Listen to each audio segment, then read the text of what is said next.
Hi ಎಲ್ಲರಿಗೂ ನಮಸ್ಕಾರ. ಭೂಮಿ ಕನ್ನಡ ಚಾನಲ್ಗೆ ಎಲ್ಲರಿಗೂ ಸ್ವಾಗತ. ಇವತ್ತು ಈಸಿಯಾಗಿ ಹೇಗೆ ಮನೆಯಲ್ಲಿ ರೆಸ್ಟೋರೆಂಟ್ ಸ್ಟೈಲಲ್ಲಿ ಪೆಪ್ಪರ್ ಗೋಬಿನ ಮಾಡ್ಕೊಳ್ಳೋದು ಅಂತ ನೋಡ್ಕೊಂಡು ಹೋಗೋಣ ಬನ್ನಿ.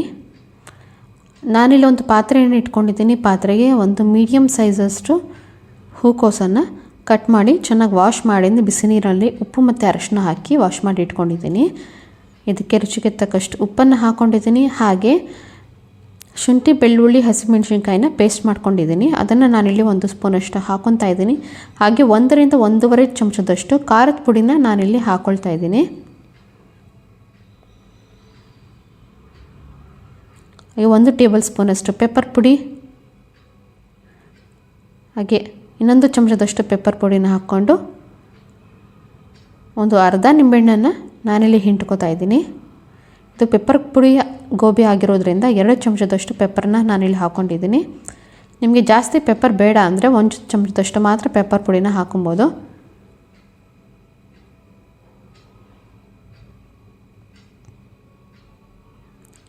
ಈಗ ಒಂದು 7 ರಿಂದ 8 ಟೇಬಲ್ ಸ್ಪೂನಷ್ಟು ಕಾರ್ನ್ಫ್ಲೋರ್ನ ನಾನಿಲ್ಲಿ ಹಾಕ್ಕೊಳ್ತಾ ಇದ್ದೀನಿ.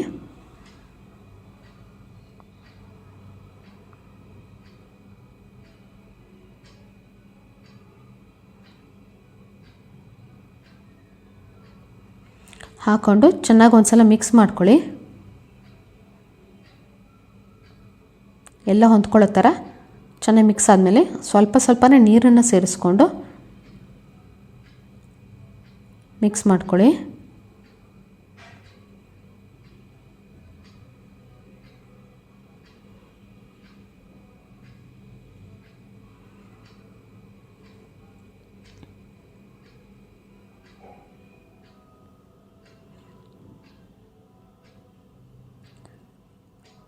ಈ ರೀತಿ ಸ್ವಲ್ಪ ನೀರನ್ನು ಸೇರಿಸ್ಕೊಂಡು ಮಿಕ್ಸ್ ಮಾಡಾದಮೇಲೆ ಇನ್ನೊಂದು 2 ಸ್ಪೂನಷ್ಟು ಕಾರ್ನ್ಫ್ಲೋರ್ ಅಗತ್ಯ ಇರೋದ್ರಿಂದ ಅದನ್ನು ನಾನಿಲ್ಲಿ ಸೇರಿಸ್ಕೊತಾ ಇದ್ದೀನಿ.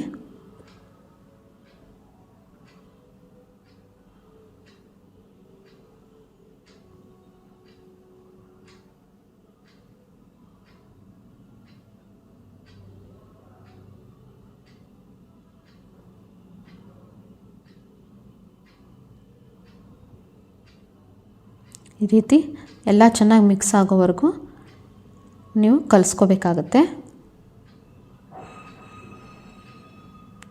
ಈ ಹದ ಬರೋವರೆಗೂ ನೀರು ಮತ್ತು ಕಾರ್ನ್ಫ್ಲೋರ್ ಹಾಕಿ ಚೆನ್ನಾಗಿ ಕೋಟಿಂಗ್ ಆಗೋವರೆಗೂ ಎಲ್ಲನೂ ಮಿಕ್ಸ್ ಮಾಡ್ಕೊಳ್ಳಿ.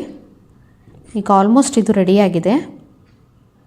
ಈಗ ಒಂದು ಪ್ಯಾನ್ ಇಟ್ಕೊಂಡಿದ್ದೀನಿ ಡೀಪ್ ಫ್ರೈಗೆ.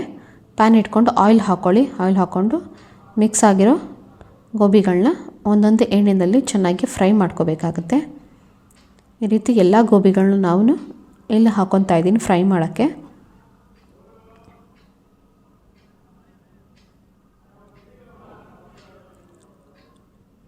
ಈ ರೀತಿ ಒಂದೊಂದೇ ಗೋಬಿಗಳನ್ನ ಎಣ್ಣೆಯಲ್ಲಿ ಬಿಟ್ಕೊಂಡು ಎಣ್ಣೆಯಲ್ಲಿ ಚೆನ್ನಾಗಿ ಫ್ರೈ ಆಗೋವರೆಗೂ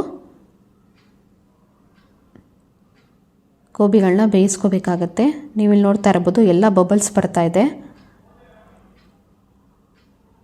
ಬಬಲ್ಸ್ಗಳೆಲ್ಲ ಇಳಿದು ಗೋಬಿ ಒಂದು ಸೈಡ್ ಫ್ರೈ ಆದಮೇಲೆ ಇನ್ನೊಂದು ಸೈಡ್ ನೀವು ಟರ್ನ್ ಮಾಡ್ಕೋಬೇಕಾಗತ್ತೆ.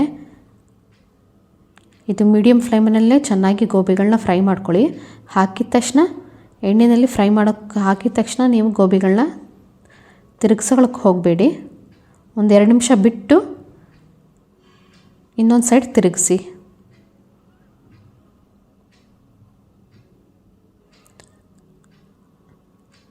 ಆಗ ಎಲ್ಲ ಅಂಟ್ಕೊಳ್ದೆ ಗೋಬಿಗಳು ಅದಾಗದೆ ಗೋಬಿಗಳು ಬಿಟ್ಕೊಳ್ತಾ ಹೋಗುತ್ತೆ. ಈಗ ಒಂದು ಸೈಡ್ ಫ್ರೈ ಆಗಿದೆ. ನಾನು ಇನ್ನೊಂದು ಸೈಡ್ ಟರ್ನ್ ಮಾಡ್ಕೊತಾ ಇದ್ದೀನಿ. ಈ ಬಬಲ್ಸ್ ಎಲ್ಲ ಕಡಿಮೆ ಆಗಿ ಗೋಬಿದು ಫ್ಲೇವರ್ ಬರೋವರೆಗೂ ಎಣ್ಣೆಯಲ್ಲಿ ನೀವು ಗೋಬಿಗಳನ್ನ ಚೆನ್ನಾಗಿ ಫ್ರೈ ಮಾಡ್ಕೋಬೇಕಾಗತ್ತೆ. ಆಗ ಕೋಟಿಂಗ್ ಒಂದು ಕಡೆ ಗೋಬಿ ಒಂದು ಕಡೆ ಆಗೋದಿಲ್ಲ. ನೀವಿಲ್ಲಿ ನೋಡ್ತಾ ಇರ್ಬೋದು ಕೋಟಿಂಗ್ ಎಲ್ಲ ಹೇಗೆ ಚೆನ್ನಾಗಿ ಇದಾಗಿದೆ ಗೋಬಿಗೆ.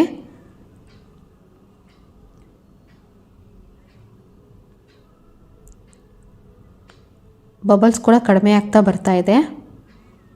ಗೋಬಿ ಕೂಡ ಚೆನ್ನಾಗಿ ಎಣ್ಣೆಯಲ್ಲಿ ಕ್ರಿಸ್ಪಿಯಾಗಿ ಫ್ರೈ ಆಗಿದೆ. ಈಗ ಆಲ್ಮೋಸ್ಟ್ ಗೋಬಿ ಎಲ್ಲ ನೀವು ಫ್ರೈ ಮಾಡ್ಕೊಂಡಿದ್ದು ರೆಡಿಯಾಗಿದೆ. ಫ್ರೈ ಆಗ್ತಿದ್ದಂಗೆ ಗೋಬಿಗಳನ್ನ ನಾನಿಲ್ಲಿ ತೆಗೆದು ಇಟ್ಕೊತಾ ಇದ್ದೀನಿ.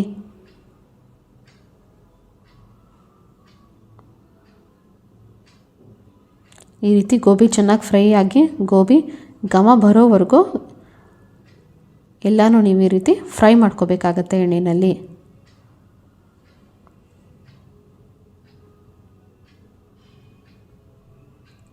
ಈಗ ನೆಕ್ಸ್ಟ್ ಇನ್ನೊಂದು ಬ್ಯಾಚ್ ಕೂಡ ನಾನು ಇದೇ ರೀತಿ ಗೋಬಿಗಳನ್ನ ಎಣ್ಣೆಯಲ್ಲಿ ಹಾಕ್ಕೊಂಡು ಫ್ರೈ ಮಾಡ್ಕೊತಾ ಇದ್ದೀನಿ.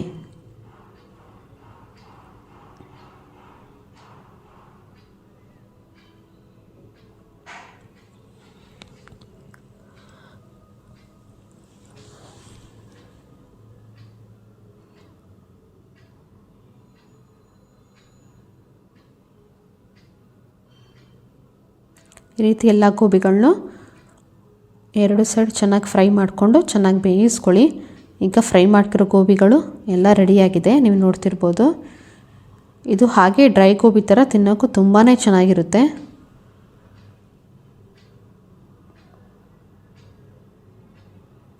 ಈಗ ನೆಕ್ಸ್ಟು ಒಂದು ಪ್ಯಾನ್ ಇಟ್ಕೊಂಡು ಪ್ಯಾನ್ಗೆ 2 ಸ್ಪೂನ್ ಎಣ್ಣೆನ ನಾನಿಲ್ಲಿ ಹಾಕ್ಕೊಂಡಿದ್ದೀನಿ. ಹಾಗೆ ಸಣ್ಣದಾಗಿ ಕಟ್ ಮಾಡ್ಕೊಂಡಿರೋ ಒಂದು ಅರ್ಧ ಈರುಳ್ಳಿನ ನಾನಿಲ್ಲಿ ಸೇರಿಸ್ಕೊತಾ ಇದ್ದೀನಿ.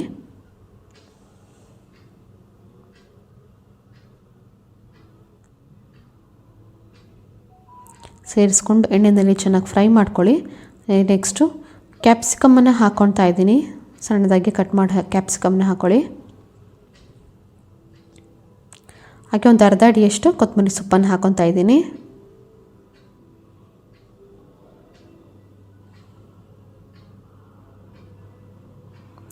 ರುಚಿಗೆ ತಕ್ಕಷ್ಟು ಸ್ವಲ್ಪ ಉಪ್ಪನ್ನು ಹಾಕ್ಕೊಳ್ಳಿ. ನಾವು ಆಲ್ರೆಡಿ ಗೋಬಿಗೆ ಉಪ್ಪನ್ನು ಸೇರಿಸಿದ್ದೀವಿ. ಇದು ಒಗ್ಗರಣೆಗೆ ಎಷ್ಟು ಬೇಕೋ ಅಷ್ಟು ಮಾತ್ರ ಉಪ್ಪನ್ನು ಹಾಕ್ಕೊಳ್ಳಿ. ಒಂದು ಅರ್ಧ ಟೇಬಲ್ ಸ್ಪೂನಷ್ಟು ಖಾರದ ಪುಡಿನ ಹಾಕ್ಕೊಳ್ಳಿ. ಒಂದು ಅರ್ಧ ಟೇಬಲ್ ಸ್ಪೂನಷ್ಟು ಪೆಪ್ಪರ್ ಪುಡಿನ ಹಾಕ್ಕೊಳ್ಳಿ. ಹಾಗೂ ಟೇಸ್ಟ್ಗೋಸ್ಕರ ನಾನಿಲ್ಲಿ ಒಂದು 1/4 ಚಮಚದಷ್ಟು ಸಕ್ಕರೆನ ಹಾಕ್ಕೊತಾ ಇದ್ದೀನಿ. ಟೇಸ್ಟ್ ತುಂಬಾ ಚೆನ್ನಾಗಿ ಬರುತ್ತೆ ಹಾಕೊಳ್ಳೋದ್ರಿಂದ. ಹಾಗೆ 1 ಟೇಬಲ್ ಸ್ಪೂನಷ್ಟು ವಿನೇಗರ್ನ ಹಾಕ್ಕೊತಾ ಇದ್ದೀನಿ.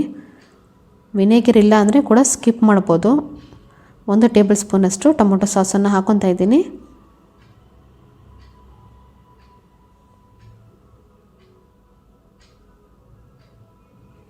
ಹಾಗೆ 1 ಟೇಬಲ್ ಸ್ಪೂನಷ್ಟು ರೆಡ್ ಚಿಲ್ಲಿ ಸಾಸ್ನ ಹಾಕ್ಕೊಳ್ಳಿ.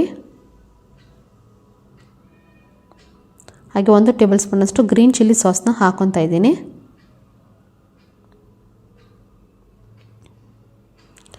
ಹಾಗೆ 1/4 ಟೇಬಲ್ ಸ್ಪೂನಷ್ಟು ಸೋಯಾ ಸಾಸ್ನ ಹಾಕ್ಕೊಳ್ಳಿ.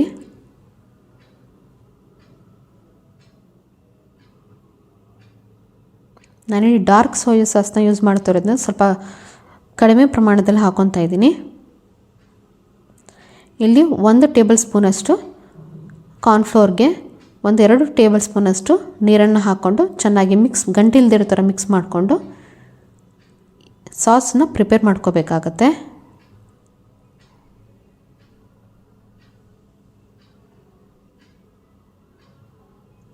ಹಾಕ್ಕೊಂಡು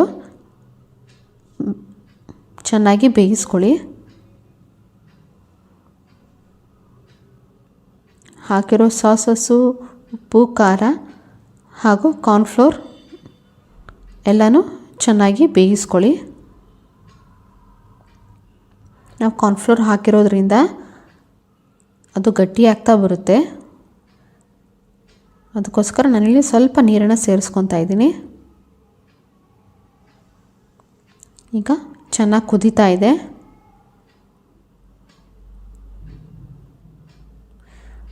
ಕುದ್ದು ಸ್ವಲ್ಪ ಗಟ್ಟಿಯಾಗ್ತಾ ಇದೆ ಕಾರ್ನ್ಫ್ಲೋರ್ ಹಾಕಿರೋದ್ರಿಂದ. ಈಗ ಅರ್ಧ ಅಡಿಯಷ್ಟು ಕೊತ್ತಂಬರಿನ ಮತ್ತೆ ನಾನಿಲ್ಲಿ ಸೇರಿಸ್ಕೊತಾ ಇದ್ದೀನಿ.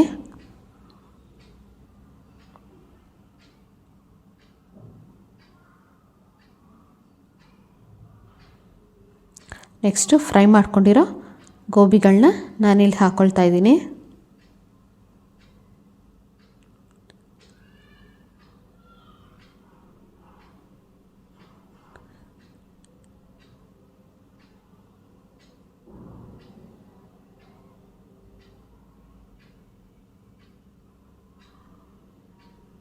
ಎಲ್ಲ ಗೋಬಿಗಳನ್ನ ಹಾಕ್ಕೊಂಡು ಫ್ಲೇಮ್ನ ಹೈಯಲ್ಲಿ ಇಟ್ಕೊಂಡು ಚೆನ್ನಾಗಿ ಒಂದು ಸಲ ಮಿಕ್ಸ್ ಮಾಡಿಕೊಂಡ್ರೆ ಗೋಬಿ ರೆಡಿಯಾಗುತ್ತೆ.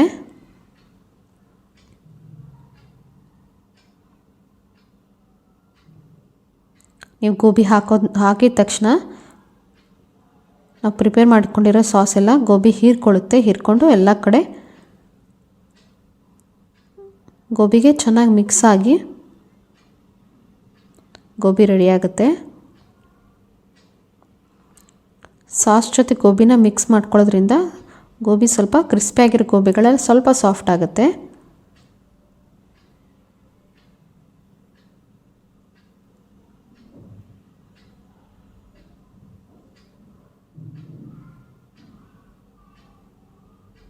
ಈಗ ಫ್ಲೇಮನ್ನು ಆಫ್ ಮಾಡಿದ್ದೀನಿ.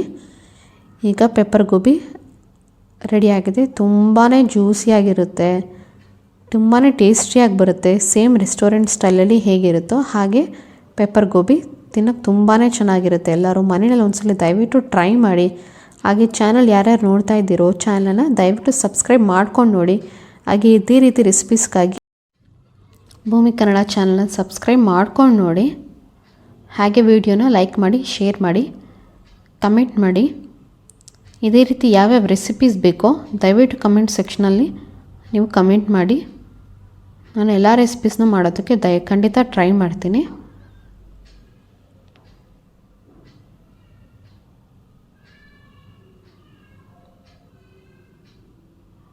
ಹಾಗೆ ಎಲ್ಲರಿಗೂ ಧನ್ಯವಾದಗಳು.